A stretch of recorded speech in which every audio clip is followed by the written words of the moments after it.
చమత్కారం చెప్తాడు రామకృష్ణ పరమహంస. వెనకటికి తన కుమారులిద్దరికి బాగా బోధ చేసి తపస్సు చేసి భగవంతుడు ఎలా ఉంటాడో తెలుసుకుని రండి అన్నాడు ఆయన. ఇద్దరు కుమారులు తపస్సు చేయడానికి వెళ్ళిపోయారు. వెళ్ళిపోయి ఇద్దరు తిరిగి వచ్చారు. పెద్దవాణ్ణి చూసి, ఒరే నువ్వు చాలా కాలం మౌనంలో ఉండి పెద్దల్ని సేవించి క్షేత్ర పర్యటన చేసి తపస్సు చేసి వచ్చావు కదా, భగవంతుడు ఎలా ఉంటాడు చెప్పు అన్నారు. అంటే ఆయన ఏదో భగవంతుడు అంటే ఇలా ఉంటాడు అలా ఉంటాడు, భగవత్ శబ్దం ఇలా ఉంటుంది, బ్రహ్మం ఇలా ఉంటుంది, ఏదేదో చెప్పాడు. నీ విని తండ్రి అన్నాడు రెండో వాడిని పిలిచాడు. ఏరా ఈశ్వరుడు ఎలా ఉంటాడు అన్నాడు. ఆయన తండ్రి వంక చూసి మౌనంతో తలంచుకున్నాడు. నీకు అర్థమయ్యాడు రా ఈశ్వరుడు అన్నాడు. ఈశ్వరుడు గురించి తెలుసున్నవాడు మౌనంలో మాత్రమే ఈశ్వరుణ్ణి అనుభవించగలుగుతాడు ధ్యానమునందు.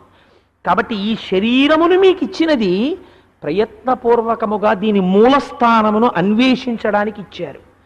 కాబట్టి ఇలాంటి ప్రయత్నము చేసి భగవంతుని యొక్క తత్వమును తెలుసుకునేటటువంటి ప్రయత్నం చెయ్యడం కోసమే ఆకాశము, అంతటా పరివ్రాప్తమైనటువంటి ఆకాశము దేని చేత స్పృశింపబడనట్టు ఆత్మవస్తువు దేని చేత స్పృశింపబడదు, అది ఒక్కటిగా ఉంటుంది, సాక్షిగా ఉంటుంది.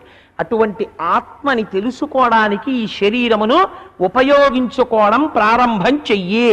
భగవన్నామం చెప్పు, ఒక మంచి పుస్తకం చదువుకో, ఒక మంచి మాట విను. ఈ జన్మ వదిలిపెట్టేశావా, ఇంకా మళ్ళీ మంచి మాట వినగలవో వినలేవో, ఎన్ని కోట్ల జన్మల తర్వాత వినగలుగుతున్నావో, మళ్ళీ వినట్టావనేమిటి నమ్మకం, మళ్ళీ మనుష్య జన్మని ఎత్తితే కానీ వినలేవు. ఓ మంచి పుస్తకం చదవాలి, మళ్ళీ మనుష్య జన్మ ఎత్తితే కానీ చదవలేవు.